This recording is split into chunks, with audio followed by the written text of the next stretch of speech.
ఒక రాజకీయం ఎక్కడైనా చరిత్రలో జరిగేటప్పుడు పాత రోజుల్లో కూడా రాజులు వాళ్ళ మధ్యన యుద్ధాలు, గజబలం, అశ్వబలం, దేహబలం ఏదున్నా కూడా ఒక రాజే కొట్టుకునేవాడు. కానీ ఎవరాని గొడవలు పెట్టిన సందర్భాలు ఈ ప్రపంచ చరిత్రలో ఈ పుటముల్లో ఎక్కడా కూడా లేవు.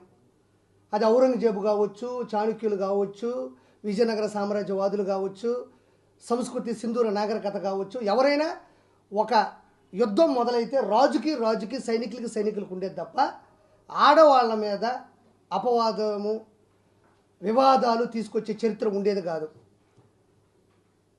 నాది నెల్లూరు అని గర్వంగా చెప్పుకోవడానికి రీజన్ ఏంటంటే నాకు నెల్లూరులో హక్కు ఉంటుంది.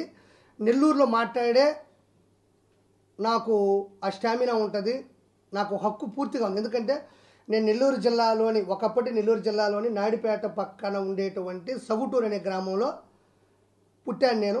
తర్వాత నేను డిగ్రీ అయిన తర్వాత హైదరాబాద్కి వెళ్ళి నేను ఎంచుకున్న మార్గంలో ఒక కమిడియన్గా నా నెల్లూరు స్లాంగ్ని, నా తల్లి లాంటి భాష యాసని ఏమాత్రం శృతిమించకుండా 450 స్కిట్లు ఒక మిడిల్ క్లాస్ ఫ్యామిలీ నుంచి వెళ్ళి జబర్దస్త్ కావచ్చు, కామెడీ స్టార్స్ కావచ్చు, అదిరింద్ కావచ్చు, క్యాష్ కావచ్చు, నెంబర్ ఆఫ్ ప్రోగ్రామ్స్ కమిడియన్గా నేను అందరికీ సుపరిచితుని, ఈ నెల్లూరు అందరికీ గుర్తుపట్టగలిగిన మనిషినే. అంటే నా నెల్లూరు మీద ఉండే మక్కువ గురించి చెప్తున్నా. నేనేమి ఎక్కడ పోషగా మాట్లాడిన దాఖలాలు కూడా నా స్కిట్లో ఎక్కడుండవు. రెండోది, అది ఒక గొప్ప విషయం అయితే, చరిత్ర సృష్టించిన నెల్లూరు పెద్దారెడ్డి చేపల పులుసు, రెడ్లు పేరు పెట్టుకొని, రెడ్లకి నాకు తెలిసి నెల్లూరులో ఒక హుందాతనం ఉందనుకున్నా. ఒకడి వల్ల ఈరోజు ఆ హుందాతనం నేను కోల్పోయినా. నెల్లూరు పెద్దారెడ్డి అంటే ఎవరయ్యా ఆ రెడ్డి, ఎందుకు ఆ రెడ్డి పేరు పెట్టావు? నెల్లూరు పెద్దారెడ్డి కొన్ని కోట్ల బిజినెస్ చేసినా, కొన్ని కోట్ల మందికి మార్గదర్శకమైన 5 కిలోమీటర్ల లైన్లు సృష్టించిన చరిత్ర కూడా ఈరోజు కిరాకార్పేదే. కమిడియన్గా ఒక అడుగేస్తే నెల్లూరు పెద్దారెడ్డి చేపల పులుసుతో ఒక స్థాయి చరిత్ర సృష్టించి నెల్లూరుకి ఒక మంచి పేరు తీసుకొచ్చిన ఘనతల్లో నాకు కూడా ఈ గడ్డ మీద ఒక సుస్థిరమైనటువంటి చరిత్ర పుటముల్లో ఉంది అని కాదనడానికి ఎవరికి వీల్లేదు. అది ఈరోజు నేను ఫ్రాంచైజీలు తిరుపతిలో ఇచ్చిన, సంగారెడ్డిలో ఇచ్చిన, రేపు విజయవాడలో 2, విశాఖపట్నంలో 5, ఇవన్నీ కూడా నా పేరు బలం కావచ్చు, నా కష్టఫలం కావచ్చు, నా భార్య ఇచ్చిన నాకు ధైర్యం కావచ్చు, నెల్లూరు ప్రజలు ఈ భాష యాస ఇచ్చిన ఒక విశ్లేషిత కూడా కావచ్చు. నెల్లూరు మీద నేను మాట్లాడే హక్కు ఎందుకు ఉందంటే, ఒకటి నెల్లూరు యాసతో ఒక మంచి కమిడియన్ అయితే, రెండోది నెల్లూరు కూర, పురాతనమైనటువంటి నెల్లూరులో ఆడోళ్ళు చేసే నెల్లూరు చేపల పులుసునే నేను నెల్లూరు పెద్దారెడ్డి చేపల పులుసుగా మార్చి ఒక అద్భుతం సృష్టిస్తే ఈరోజు ఈ నెల్లూరు జిల్లా కాదు కదా, ఈ ప్రపంచంలో ఉండే తెలుగు వాళ్ళు, తెలియని వాళ్ళు ఉంటే ఎవరు ఉండరు. మీ మీడియా సపోర్ట్తో కొన్ని కోట్ల వ్యూవర్షిప్ని మూటగట్టుకున్న ఏకైక చరిత్ర ఈ కిరాకార్పి స్వామిదే. నేను ఎందుకు చెప్తానంటే, నెల్లూరులో జరిగే ఏ కార్యక్రమాలకైనా మాట్లాడే హక్కు ఎంత పేరు తీసుకొచ్చిన నాకు, నెల్లూరు గడ్డ నమ్ముకున్న నాకు, యాస కావచ్చు, కూర కావచ్చు నమ్ముకున్న నాకు మాట్లాడాలనుకున్నా. నెల్లూరు పెద్దారెడ్డి ఎవరి పెద్దారెడ్డి అంటే, బ్రహ్మానందం గారు పెద్దారెడ్డి అంటుంటే ఆ పెద్దారెడ్డి ఎవరో తెలియదు. ఇప్పుడు నేను చెప్తా. పెద్దారెడ్డి అంటే పెద్ద మనస్తత్వంతో బతికేవాడిని పెద్దారెడ్డి అంటారు, పెద్దతనంతో బతికేవాడిని పెద్దారెడ్డి అంటారు, నలుగురిని కలుపుకుంటూ వెళ్ళి హుందాతనంతో బతికేవాడిని పెద్దారెడ్డి అంటారు. ఆయనే వేమిరెడ్డి ప్రభాకర్ రెడ్డి అంటారు. నా నెల్లూరు పెద్దారెడ్డి చేపల పులుసులో ఉండేటువంటి పెద్దారెడ్డి ఎవరో కాదు, డోరేవా మధ్యలో నాకు మెంట్లెక్కుతుంది. నాకు ఎవడొచ్చాడు మధ్య తొంగి చూడడానికి? డోరే పెద్దారెడ్డి అంటే చాలామంది అంటారు, ఎవరి పెద్దారెడ్డి? పెద్దారెడ్డి అంటే రెడ్లు అనేది ఒక హోదా, ఒక స్థానం, ఒక స్థాయి. నెల్లూరు రెడ్లు అంటే అది ఒక క్యాస్ట్ కాదు. అది వాళ్ళు ఏర్పరచుకున్నటువంటి మార్గం ఎలాంటి స్థాయిని సృష్టించిందంటే, ఒకప్పుడు ఏ బిల్డింగ్లు కట్టాలన్నా, బిల్డర్ కావాలన్నా, కన్స్ట్రక్షన్ కావాలన్నా, సినిమా వాళ్ళకి ఫైనాన్స్ కావాలన్నా, దాన ధర్మాలు కావాలన్నా, 10 మందికి అన్నం పెట్టాలన్నా, జీవితం మొత్తాన్ని త్యాగం చేసి ఎదుటోడికి జీవితాన్ని ఇవ్వాలన్నా అది నెల్లూరు రెడ్లకు మాత్రమే దక్కింది. ఆ రెడ్లో ఎవరైతే సుస్థిరమైన స్థానాన్ని వేసుకుని ప్రతి ఒక్కరి జీవితాన్ని బాగుండాలని తమ జీవితాలు కోల్పోయిన వాళ్ళు, మంచి హృదయంతో బతికిన వాళ్ళని పెద్దారెడ్డి అంటారు. ఆ పెద్దారెడ్డి ఇప్పుడు మన నెల్లూరు జిల్లాలో ఉండే పెద్దారెడ్డి, ఏకైక నా పెద్దారెడ్డి వేమిరెడ్డి ప్రభాకర్ రెడ్డి గారు. కష్టపడ్డాడు, కోట్లు సంపాదించుకున్నాడు. ఈరోజు నెల్లూరు జిల్లాలో ఆ పెద్ద మనిషి గడప దొక్కితే ఎంతమంది జీవితాలు సుస్థిర స్థాయికి వెళ్ళలేదు. వేమిరెడ్డి ప్రభాకర్ రెడ్డి గారిని నా పెద్దారెడ్డిని ఎందుకు అన్నాను? ఒక్క ఫోటో దిగిన నా జీవితంలో ఆయనతో, అది కూడా పుష్పగుచ్చం తీసుకునే ఆడ మన ట్రంక్ రోడ్ దగ్గర ఎక్కడ తీసుకున్నా పోయినా ఫోటో దిగినా ఫోటో పెట్టా తప్ప ఆయనకి నాకు సంబంధం లేదు. నాకు ఎందుకు ఆయన అంటే ఇష్టం, పెద్దారెడ్డి అంటే ఆయన ఎందుకు నిర్వచించాల్సి వచ్చింది, ఆ ప్రవచనాన్ని ఎందుకు చెప్పాల్సి వస్తుంది అనేది ఇప్పుడు నేను విశ్లేషిస్తాను. అందరూ డబ్బులు సంపాదించుకుంటారు, ఆర్పీ సంపాదించుకుంటాడు, TV9, NTV, ABN అందరూ డబ్బుల కోసమే పోకలాడతాం. ఆ డబ్బులతో పాటు ఆ డబ్బుల నుంచి వచ్చేటువంటి పద్ధతులు కొన్ని ఉంటాయి. ఇప్పుడు ఆయన ఏం చేసినాడు, ఇక్కడ చాలా మంది రెడ్లు ఉన్నారు, రెస్టారెంట్లు పెట్టుకుని ఉన్నారు, వెంచర్లు వేసుకునే వాళ్ళు ఉన్నారు, సినిమాలు తీసిన వాళ్ళు ఉన్నారు, అదే రెడ్లు. ఈయన ఏం చేయనాడు, డబ్బులతో పాటు ఎవ్వరూ ఒక ప్రభుత్వం కూడా ఆలోచించలేని పథకాన్ని ప్రవేశపెట్టాడు. ఏం పెట్టాడు, ఎవరైతే గవర్నమెంట్ స్కూల్లో చదువుకొని అట్టడుగు స్థాయిలో ఉంటారో, బలహీన బడుగు పరిస్థితుల్లో ఎవరైతే ఉంటారో, ఎవరైతే ఫిజికల్ హ్యాండిక్యాప్డ్ దివ్యాంగుల పరిస్థితుల్లో ఉంటారో వాళ్ళందరినీ కూడా ఒక చోటుకు పోగేసి ఒక యాడ్ ఇచ్చి వాళ్ళందరూ కూడా ఒక ఎగ్జామ్ ప్రిపేర్ చేసి ఆ ఎగ్జామ్లో ఎవరైతే కష్టపడి మెరిట్ తెచ్చుకుంటారో 238 మందిని ఈరోజు 6 నుంచి 10వ తరగతి వరకు అత్యంత ఖరీదైనటువంటి నేషనల్ హైవే పక్కన ఒక స్థలాన్ని సొంత స్థలంగా తీసి అద్భుతమైన భవనంగా నిర్మించి 200 మీలాంటి ఎంతోమంది డబ్బు లేని పిల్లకాయని ఈరోజు హక్కును చేర్చుకొని ఆ మనిషి 238 మందిని 6వ తరగతి నుంచి 10వ తరగతి వరకు బస్సు కాడి నుంచి, నోట్బుక్ టెక్స్ట్ బుక్ కాడి నుంచి, క్రికెట్ ఆడే ప్లే గ్రౌండ్ కాడి నుంచి, తలక సౌరు కాడి నుంచి ఈరోజు వాళ్ళు చదువుకునేటువంటి అక్కడున్న ప్రతి పరిస్థితి కూడా. నేను పోయిన VPR కన్వెన్షన్కి వెళ్ళిన సరదాగా ఒకరోజు వెళ్తే కూరకూడు వండుతూ ఉండరు. ఏందబ్బా ఎవరన్నా VIPలు వస్తున్నారా, ఎవరైనా సెలబ్రిటీలు వస్తున్నారా, లేకపోతే ఎవరైనా CM వస్తున్నారా అనుకున్నా. లేదయ్యా పక్కన స్కూల్ ఉంటుంది 238 మందికి వండుతున్నాం అన్నారు. అది కదా బతుకంటే, అది పెద్దారెడ్డి మనస్తత్వం. 238 మందిని ఏ మాత్రం చదువుకొని వీలు లేని వాళ్ళని, పరిస్థితి బాగోలేనందరికీ ఒక ఎగ్జామ్ పెట్టి వాళ్ళందరినీ చదివిపీయడంలో ఏమాత్రం కాంప్రమైజ్ కాకుండా 238 మందికి ఒక VPR కన్వెన్షన్లో అతి జాగ్రత్తగా CC కెమెరాల పర్యవేక్షణలో చేతి గ్లౌజులు వేసుకొని బెత్తరపోయినా నేను. ఎందుకంటే వాళ్ళే ఉన్నారు, నేను సరదాగా అటు పోయిన ఏరే వాళ్ళతో ఊరికి చూద్దామని పోతే 238 మందికి వాళ్ళు వండే అన్నం చూస్తే బెత్తరపోతాం మనం. మన ఇళ్ళల్లో కూడా అంత నేను స్వామాలు వేసినా కూడా అంత నీట్గా క్లియర్గా వండుకొని తెల్లేనేమో అనిపించింది, అంత బాగుంది. ఈరోజు వాళ్ళకి 6 నుంచి 10వ తరగతి మొత్తం ఫ్రీ. అంతే తప్ప ఈ ఎమ్మెల్యే ఫోన్ చేశాడు, ఆ మినిస్టర్ ఫోన్ చేశాడు అని చెప్పేసి రికమెండేషన్గా పిల్లకాయలు తీసుకొచ్చి పెట్టే పరిస్థితులు ఆ స్కూల్ లేదు. ఏ ప్రభుత్వం అయినా ఇంతవరకు అలాంటి పథకాన్నే ప్రవేశపెట్టలేకపోయింది. ఏ CM, APM ప్రవేశపెట్టలేనటువంటి ఒక పథకాన్ని మన నెల్లూరు జిల్లాలో ఉండే వేమిరెడ్డి ప్రభాకర్ రెడ్డి గారు ఆ పథకాన్ని ప్రవేశపెడితే దాన్ని కట్టుబడి ఈరోజు పనిచేస్తున్నారు. రెండోది, ఇది విద్య, VPR విద్య, వేమిరెడ్డి ప్రభాకర్ రెడ్డి గారి వైద్య ఉంది.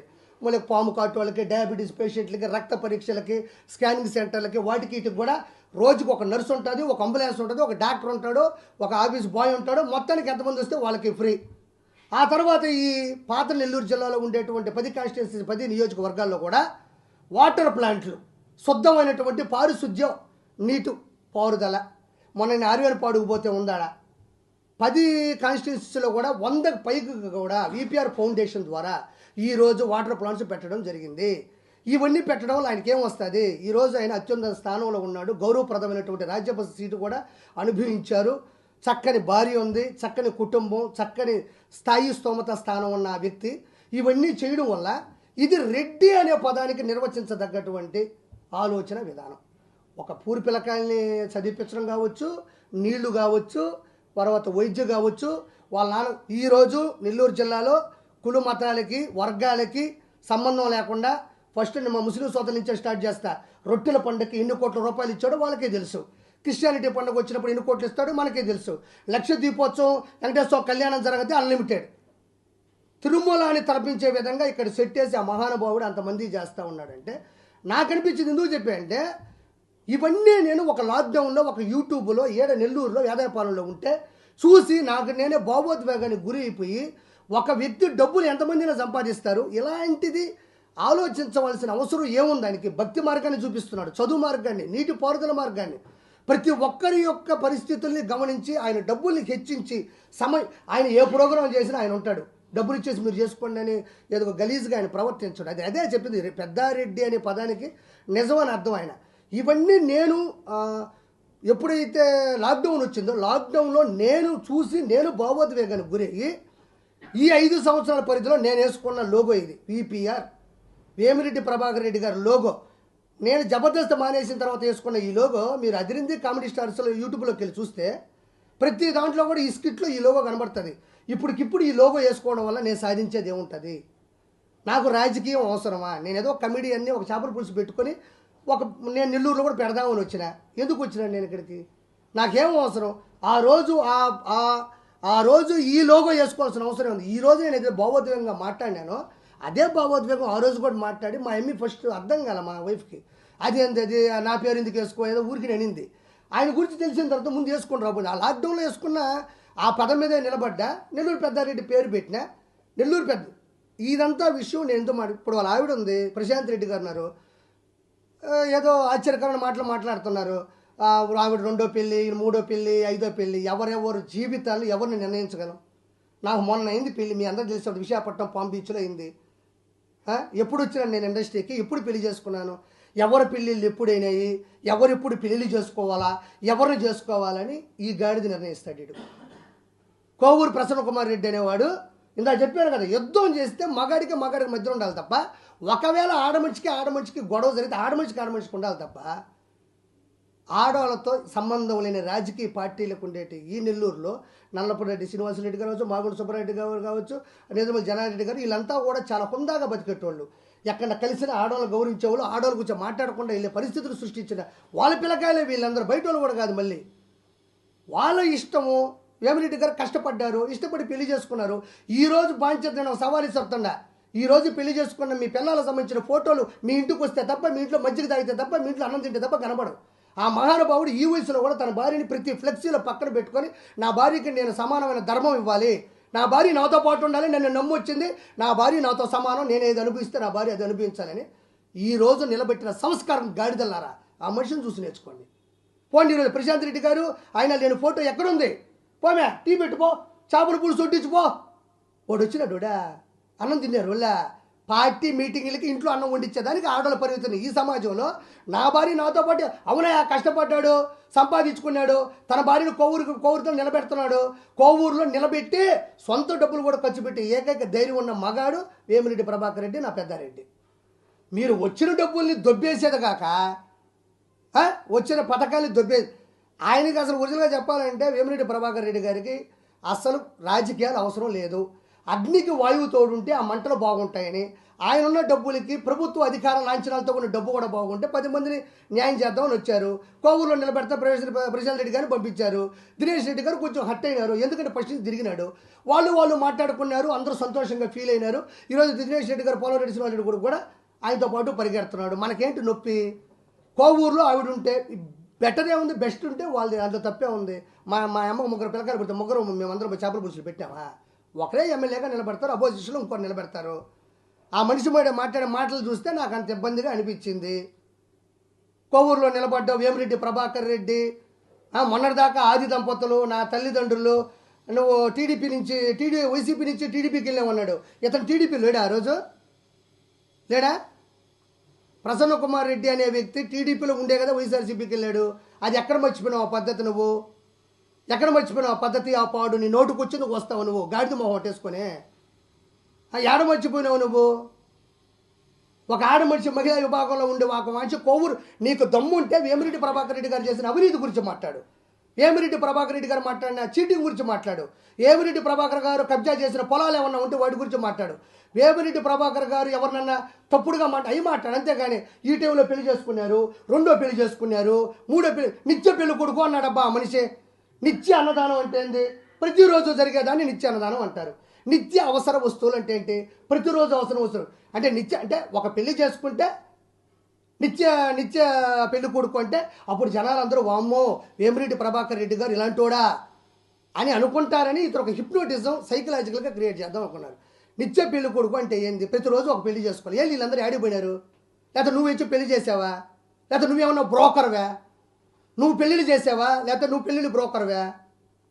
పెళ్ళిళ్ళు బ్రోకర్లు తప్పేం కదా, అందరూ అదే అంటారు, మధ్యవర్తిని బ్రోకర్ అంటారు, తప్పే ఉంది. నువ్వేమన్నా పెళ్ళిళ్ళు చేసావా? ఇవన్నీ ఎగిరిపోయినాయి గాలిలో. ఆయన ఇష్టపడ్డాడు, కష్టపడ్డాడు, ఆయన సతీమణిగా తీసుకున్నాడు. సమానమైనటువంటి ఈరోజు ఆలోచనలతో వాళ్ళిద్దరూ చూడముచ్చని జంటగా ఉన్నారు. అది కదా బతుకంటే. ఎదురోళ్ళ ఆడవాళ్ళతో మాట్లాడడం వల్ల నీకు దమ్ము ఉంటే అవినీతి ఏం చేశారు, అరాచకం ఏం చేశారు, కీడు ఏం చేశారు, కబ్జా ఏమన్నా పొలాలు చేశారా, ఎవరన్నా మర్డర్ చేసి మానభంగం చేశారా? వీటిని వెలుగులోకి తీసుకురా. అది రాజకీయ పద్ధతిలో ఎదుటోళ్ళ మీద గెలవడానికి నువ్వు ఓటమి లేకుండా జీవించడానికి అవుతాయి తప్ప ఎదుటోళ్ళని పట్టుకుని ఆడవాళ్ళ మీద పడిపోతే ఎవడు మీ నాయకుడు నేర్పించాడా? తల్లిని చెల్లిని వదిలేస్తా, బాబాయిని నరికేస్తా, తల్లిని చెల్లిని తరివేస్తా, బాబాయిని నరికేస్తా, అపోజిషన్లో ఉండే ఆడవాళ్ళ మీద దూకేస్తా. ఎవరు ఈ పద్ధతి ఎక్కడ హైదరాబాద్ నుంచి ఆంధ్రప్రదేశ్కి వచ్చి, ఆంధ్రప్రదేశ్ నుంచి ఈరోజు ఎక్కడికి వచ్చింది తెలుసా? మన కర్మ నెల్లూరు జిల్లాలో ఉండే కోవూరుకి వచ్చింది. వాళ్ళు ఇష్టపడ్డారన్నా. మనం పెళ్లి చేసుకుంటాము, తట్టకుండా ఇంట్లో పరిస్థితులు బాగాలేకుండా ఉంటాయి, మన చేతుల్లో ఉంటుంది ప్రాణమా. ఎముని మనం పట్టుకుని బదులు అడగలం. మన అప్పటి రోజులు దేవుడు కనబడి దానికి అనుకున్నావు జరగవు. ఆ తర్వాత పెళ్ళి అవుతుంది. ఈరోజు నువ్వు 22కో 30కో చేసుకుంటావు. ఏమన్నా అబ్దుల్ కలాం గన్యా నువ్వా? శ్రీహరికోటలో అబ్దుల్ కలాం చేసినటువంటి స్వయం కృషి చేసే పిల్లకాయలు ఏమన్నా గన్యావా? లేకపోతే నువ్వు మీ ఆవిడ కలిసి ప్రపంచానికి ఆదర్శవంతంగా ఏమైనా బతుకుతున్నారా? నీ సొంత అన్నదమ్ములకే పిండం పెట్టావు. వాళ్ళకి ఇప్పుడు దండం పెట్టి యూట్యూబ్లో పెట్టారు, ఆడియో పెట్టారు. ఏం చేస్తున్నావు? సొంత అన్నదమ్ములు నువ్వు వాళ్ళని చచ్చిపోయావు, నువ్వు చచ్చిపోవాలని వాళ్ళు.